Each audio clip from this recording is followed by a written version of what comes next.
السلام علیکم بیٹے، امید ہے آپ لوگ خیریت سے ہوں گے۔ میرا نام نیاز علی ہے اور میں اردو کا استاد ہوں پشاور ماڈل اسکول بوائز 3 میں۔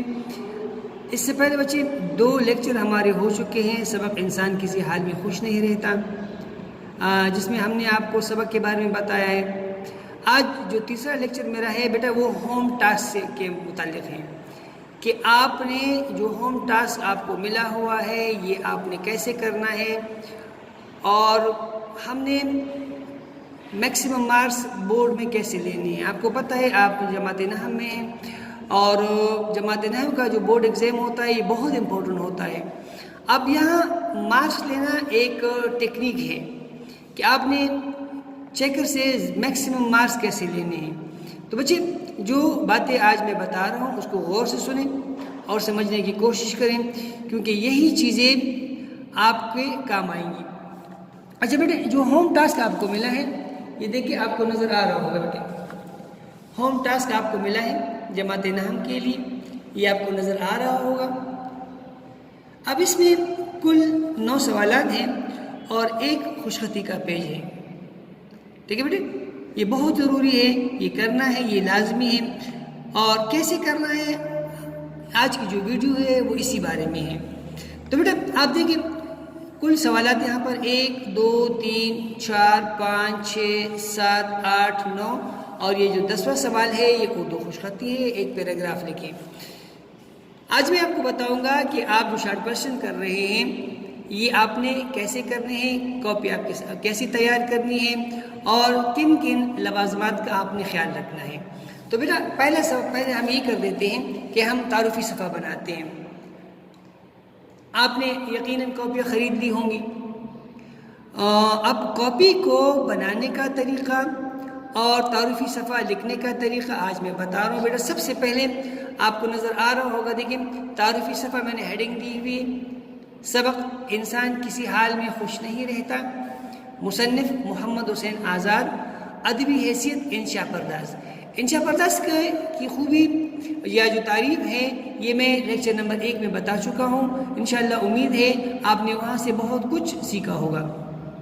ان کی جو ولادت ہے سن 1830 ہے اور وفات جو ہے ان کی 1910 ہے، اور یہ جو سبق ہے انسان کسی حال میں خوش نہیں رہتا، یہ مولانا محمد حسین آزاد کی جو تصنیف ہے نیرنگ خیال، وہاں سے ماخوذ ہے۔ اب جو ایک بہت ہی امپورٹنٹ چیز آپ نے یاد رکھنی ہے بیٹے، یہ مصنف کی تصانیف ہے، کیونکہ اکثر 5 سالے میں بورڈ پیپر میں ایک سوال لازماً ایک ایسا آ جاتا ہے جس میں یہ سب پوچھا جاتا ہے کہ مصنف کی 5 یا 4 یا 8 تصانیف کے نام لکھیں۔ ایک دفعہ تو بورڈ پیپر میں 2 دفعہ یہ سوال آیا تھا کہ مولانا شبلی نعمانی کی 8 کتابوں کے نام لکھیں، اور ایک دوسرے مصنف آئے تھے سید احمد خان کی 4 کتابوں کے نام لکھے، تو 2 سوال آئے تھے ایک ہی بورڈ پیپر میں۔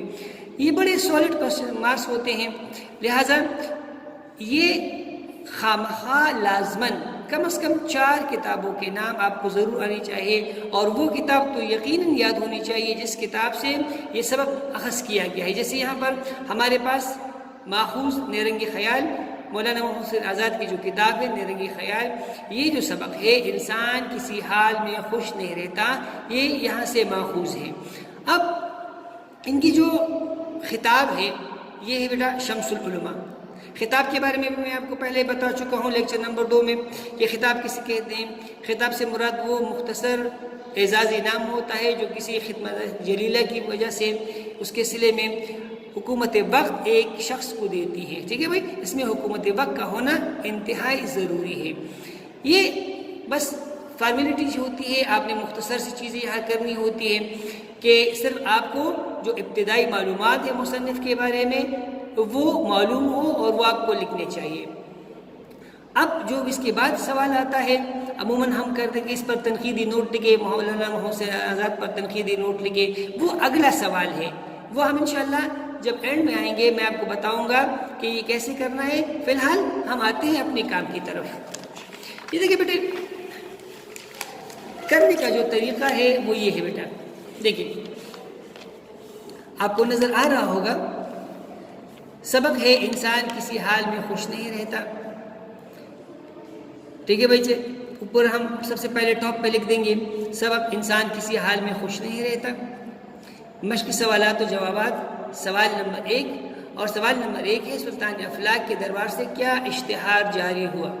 پھر ہم اس کے بعد سبق کا حوالہ دیتے ہیں۔ سبق کا نام انسان کسی حال میں خوش نہیں رہتا، مصنف کا نام محمد حسین آزاد، اور یہ ماخوذ ہے کس سے بیٹا؟ نیرنگی خیال سے، ٹھیک ہے بیٹا۔ اب ہم پس منظر کر دیتے ہیں ایک سوال کے لیے۔ میں آپ کو صرف طریقہ سمجھا رہا ہوں کہ ہم جب ایک شارٹ کویشچن کرتے ہیں، ایک مختصر سوال کرتے ہیں، بورڈ میں اس کے 4 نمبر ہوتے ہیں، تو یہ ہم نے کرنا کیسے ہیں، ٹھیک ہے بیٹا۔ تو ہم ہر سوال 2 ہیڈنگ کی صورت میں کرتے ہیں، ہر سوال ہم 2 ہیڈنگ کی صورت میں کرتے ہیں، پھر سوال کے مطابق ہم ہیڈنگ سرخیاں بناتے ہیں۔ ایسا نہیں ہے کہ ہر سوال کے ساتھ یہی 2 سرخیاں چلیں گی، نہیں، ایسا ہرگز نہیں ہے۔ سوال کی نوعیت کو دیکھیں گے اور اسی کے مطابق ہم یہ سرخیاں دیں گے۔ مثال کے طور پر یہاں جو سرخیاں بنتی ہیں ہمارے پاس وہ پس منظر ہیں۔ اب یہاں پر دیکھیں، مصنف محمد حسین آزاد سقراط حکیم کی اس بات لطیفے پر غور کر رہا تھا کہ اگر تمام اہل دنیا کی مصیبتیں ایک جگہ لا کر ڈھیر کر دیں اور پھر سب کو برابر تقسیم کر دیں تو جو لوگ اپنے تے بد نصیب سمجھ رہے تھے وہ اس تقسیم کو مصیبت اور پہلی والی مصیبت کو اچھا سمجھیں گے۔ سوال سے پہلے یہ پس منظر اس لیے دیا گیا ہے، first impression is the last impression. یہ بہت ضروری ہے۔ جب ایک چیکر بورڈ پیپر چیک کرتا ہے تو first impression is the last impression, یہ جو مقولہ ہے بہت زیادہ کام آتا ہے۔ اب یہاں سے مصنف کے دماغ میں، چیکر کے دماغ میں ایک بات بیٹھ گئی ہے کہ بھائی یہ آدمی، یہ اسٹوڈنٹ انتہائی سیریس ہیں، انہوں نے بڑا کام کیا ہوا ہے، لہٰذا اب ایگزامینر یقیناً دیکھے گا، لیکن ایک تائرانہ نظر سے، ایک عام نظر سے دیکھے گا، اور آپ کو فل بائی فل مارکس مل جائیں گے، یعنی 4 کے 4 مارکس آپ کو مل جاتے ہیں۔ اب دیکھیں بیٹا، دوسری سرخی ہم نے دی ہوئی ہے، سلطان افلاک کے دربار سے اشتہار۔ کیا بیٹا؟ سلطان افلاک کے دربار سے اشتہار۔ اب ہم اصل جواب کی طرف آ جاتے ہیں۔ یہ اصل جواب ہے، اوپر جو ہم نے کیا ہے یہ پس منظر ہے، ٹھیک ہے بیٹا۔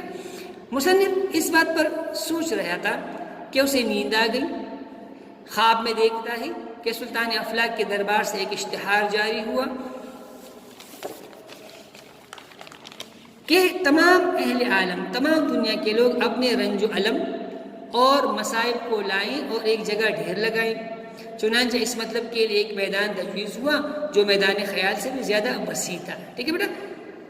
اشتہار جاری ہوتے ہی ہر انسان آتا اور اپنا بوجھ اس میدان میں پھینک جاتا، لیکن جو بوجھ گرتا مقدار میں اور بھی بڑا ہو جاتا، یہاں تک کہ وہ مصیبتوں کا پہاڑ بادلوں سے بھی اونچا ہو گیا، اور جب آپ کا سوال مکمل ہو جاتا ہے تو فل اینڈنگ لائن، ٹھیک ہے بیٹا۔ کوشش کریں کہ یہ جو نمبرنگ کرتے ہیں یہ اردو ہندسے جو ہوتے ہیں، جیسے دیکھیں 7، 8، 9، 10 اسی طریقے سے ہو۔ اردو میں اردو کا پرچہ ہے اور اردو کے ہندسے کم از کم آپ کو 10 تک تو لازماً آنے چاہیے، ٹھیک ہے بیٹا۔ یہ اسی طرح سے ہوتا ہے۔ اب میں آ جاتا ہوں اصل کام کی طرف۔ دیکھیے بیٹا، سوال نمبر 1 ہے یہاں پر، سلطان افلاک کے دربار سے کیا اشتہار جاری ہوا، یہ ہم نے کر دیا ہے، نوٹس میں موجود ہے۔ اور میں جو آپ کو طریقہ سمجھا رہا ہوں کہ سوال ہم نے کاپی میں کیسے کروں، تو نوٹس میں تھا۔ اب آپ کے پاس ظاہر کاپی ہے، سارا کچھ آپ نے کاپی میں اس کی پریکٹس کرنی ہے، اسی لیے ایک سوال میں ادھر آپ کے سامنے کر دیتا ہوں تاکہ آپ کو مکمل طور پر آئیڈیا ہو جائے کہ بھئی ہم کاپی میں یہ کوشچن کیسے کریں گے۔ میں سوال کر رہا ہوں، سوال نمبر 2 ہوم ٹاسک کا، محمد حسین آزاد نے کس کے ساتھ مل کر جدید مشاعروں کی بنیاد ڈالی، ٹھیک ہے بیٹا۔ تو دیکھیں میں نے سوال لکھ دیا ہے۔ اب ہمارا جو طریقہ کار ہے، ٹھیک ہے بیٹے، ہمارا جو طریقہ کار ہے وہ اس طرح سے ہے کہ ہم کیا کرتے ہیں، سوال بالکل درمیان میں لکھ دیں، سوال نمبر بالکل درمیان میں لکھ دیتے ہیں۔ دیکھیے میں نے اس طرح بالکل درمیان میں لکھا۔ اب اس کی بنیادی وجہ ہے بیٹا، بنیادی وجہ یہ ہے کہ جب ہم بورڈ پیپر کرتے ہیں، ظاہر ہے آپ اس کے ساتھ ایکسٹرا شیٹ لیتے ہیں، جو آنسر شیٹ آپ کو ملی ہوئی ہے اس کے ساتھ ہم ایکسٹرا شیٹ لیتے ہیں۔ تو اگر ہم نے سوال نمبر ادھر لکھا ہوا ہے، ایسے اس کونے پہ لکھا ہوا ہے اور اس کی اسٹیپلنگ ہو جاتی ہے تو یہ سوال نمبر ادھر چھپ جاتا ہے، بالکل ایسے ہی. دیکھیے میں آپ کے سامنے سے کر رہا ہوں نا، تو دیکھیے جب ہم یہاں ایسے اسٹیپلنگ کر دیتے ہیں، 3-4 اسٹیپلنگ کر دیتے ہیں، تو یہ جو سوال نمبر ہوتا ہے یہ یہاں پہ بالکل چھپ جاتا ہے، تو اس کا نقصان ہو سکتا ہے. میں خود 3-4 سال سے بورڈ پیپر چیک کرنے کے لیے جاتا ہوں بیٹا، وہاں ہم نے یہی چیز سیکھی ہے کہ کبھی کبھار بلکہ اکثر اوقات ایک چونکہ سوال نمبر ادھر لکھا ہوتا ہے اور وہ اندر سے چھپ جاتا ہے، تو نتیجہ یہ ہوتا ہے کہ ایگزامینر بعض دفعہ سوالات کو 2 سوالات کو ایک ہی تصور کر لیتے ہیں، تصور نہیں ہوتا، نمبر نہیں دیا گیا ہوتا، اسی لیے وہ ایک تصور ہو جاتا ہے اور آپ کے کم از کم 4 نمبر کٹ جاتے ہیں، تو یہ انتہائی بری بات ہو جاتی ہے. 4 نمبر بہت زیادہ نمبر ہوتے ہیں. ہم نے اس بات کا بہت زیادہ خیال رکھنا ہوتا ہے کہ ہمارا ایک نمبر بھی ضائع نہ ہو، ٹھیک ہے، کہ ایک نمبر کی اہمیت بہت زیادہ ہے. ایک نمبر سے آدمی کہیں سے کہیں پہنچ جاتا ہے. اچھا، اب ہم نے سوال نمبر لکھ دیا ہے. دوسری ضروری بات کہ ہم نے سوال مکمل لکھنا ہے. محمد حسین آزاد نے کس کے ساتھ مل کر جدید مشاعروں کی بنیاد ڈالی؟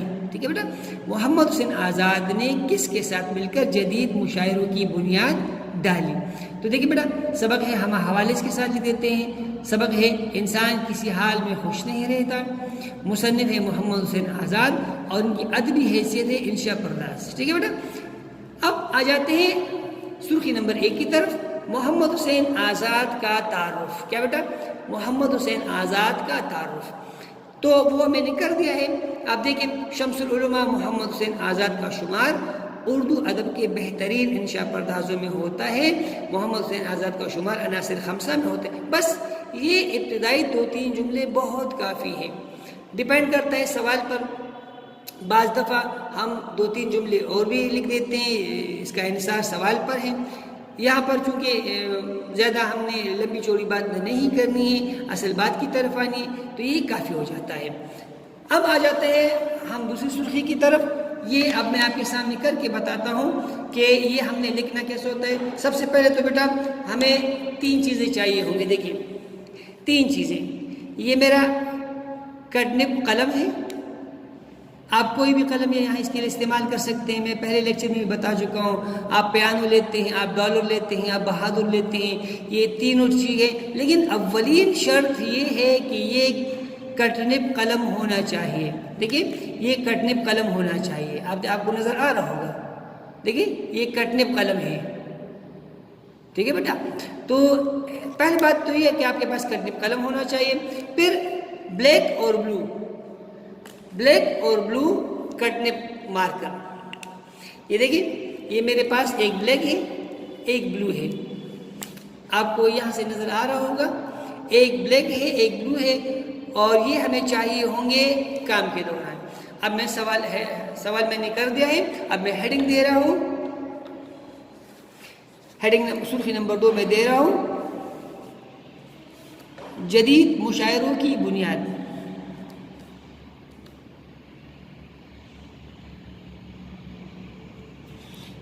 کوشش کیجئے کہ خوش خط لکھنے کی کوشش کرے بیٹا. اور قلم کا انتہائی بہترین استعمال.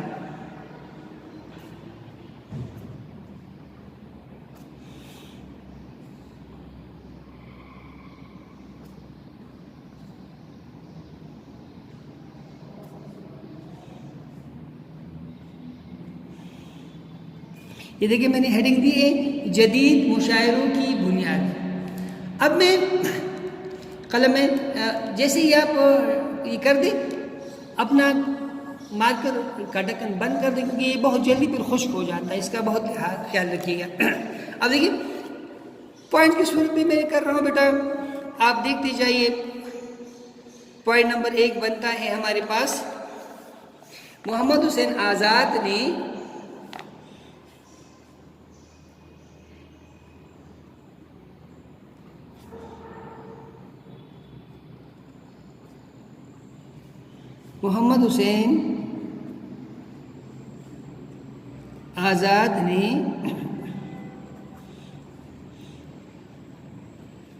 مولانا حالی کے ساتھ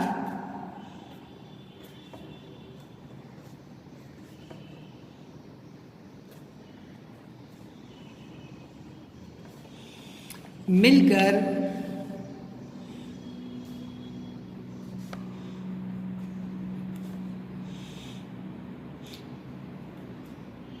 جدید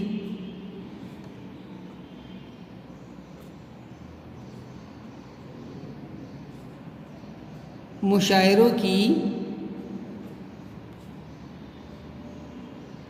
بنیاد ڈالی۔ پوائنٹ نمبر 2، اس سے پہلے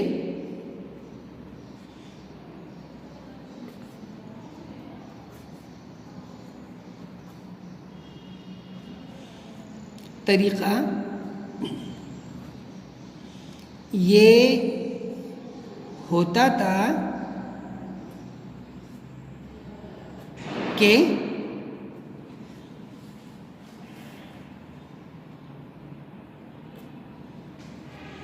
مشاعرے کے دوران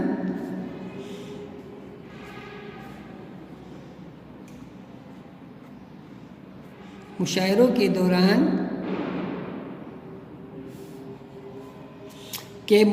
کے دوران شعراء کرام کو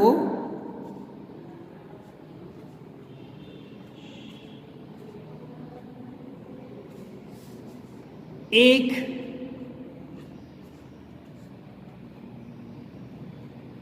مصرع دیا جاتا۔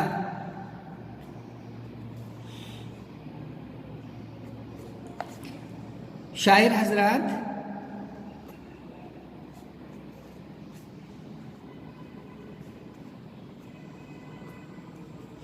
اس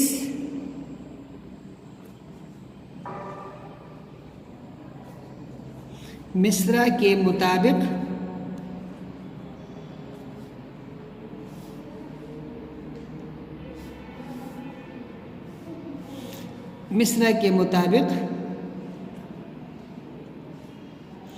اپنی اپنی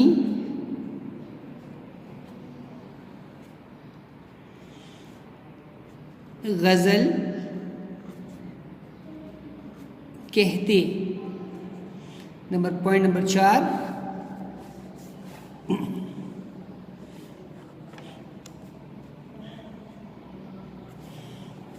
محمد حسین آزاد نے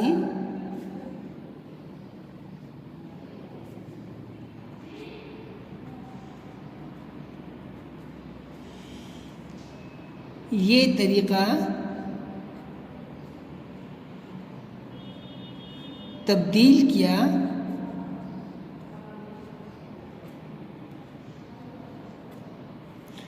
اور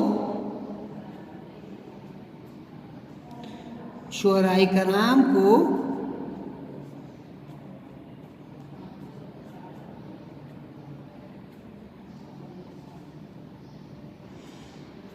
ایک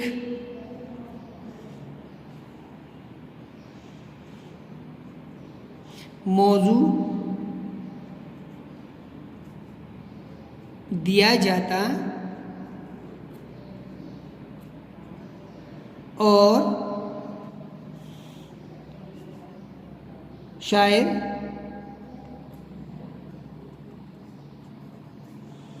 اسی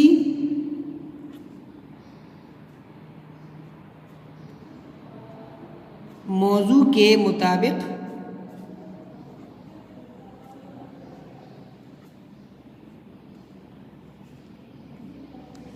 اشعار کہتے۔ اس طرح اچھا بیٹا، پوائنٹ نمبر 5 ہے 4 ہم نے لکھا محمد حسین آزاد نے یہ طریقہ تبدیل کیا اور شعراء کرام کو ایک موضوع دیا جاتا اور شاعر اسی موضوع کے مطابق اشعار کہتے۔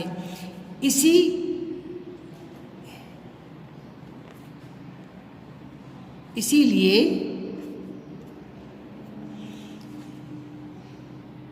ان دونوں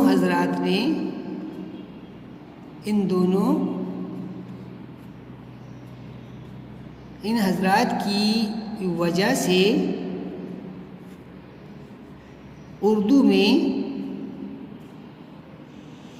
اردو ادب میں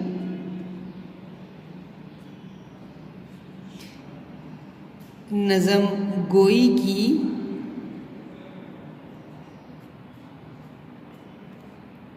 ابتدا ہوئی۔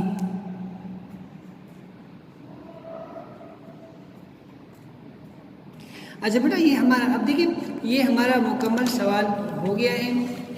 اب آپ دیکھ رہے ہیں اسی پریزنٹیشن کے ساتھ، اسی پیشکش کے ساتھ ہم نے تمام کے تمام سوالات کرنے ہوتے ہیں۔ ایک تھوڑی سی نظر میں ادھر ڈال لیتا ہوں، تھوڑی بہت غلطی اگر آپ سے ہو جاتی ہے تو سوال دوبارہ پڑھ لیں۔ محمد حسین آزاد نے مولانا حالی کے ساتھ مل کر جدید مشاعروں کی بنیاد ڈالی۔ اس سے پہلے یہ طریقہ ہوتا تھا، اب دیکھیں یہاں سے تھوڑی سی مجھ سے غلطی ہو گئی ہے تو اب اس کو ہم تا لکھ دیں گے، تا، کہ مشاعرے کے دوران شعراء کرام کو ایک مصرع دیا جاتا تھا۔ عموماً غزلوں کا دور تھا، غزلیں کہی جاتی تھی۔ اردو ادب میں نظم گوئی کا اتنا خاص رواج نہیں تھا، اسی لیے زیادہ تر غزلیں کہی جاتی تھی۔ شاعر حضرات اس مصرعے کے مطابق اپنی اپنی غزل کہتے ہیں۔ محمد حسین آزاد نے یہ طریقہ تبدیل کیا اور شعراء کرام کو ایک موضوع دیا جاتا اور شاعر اسی موضوع کے مطابق اشعار کہتے۔ اسی لیے ان حضرات کی وجہ سے اردو ادب میں نظم گوئی کی ابتدا ہوئی۔ اب آپ کا سوال مکمل ہو گیا ہے؟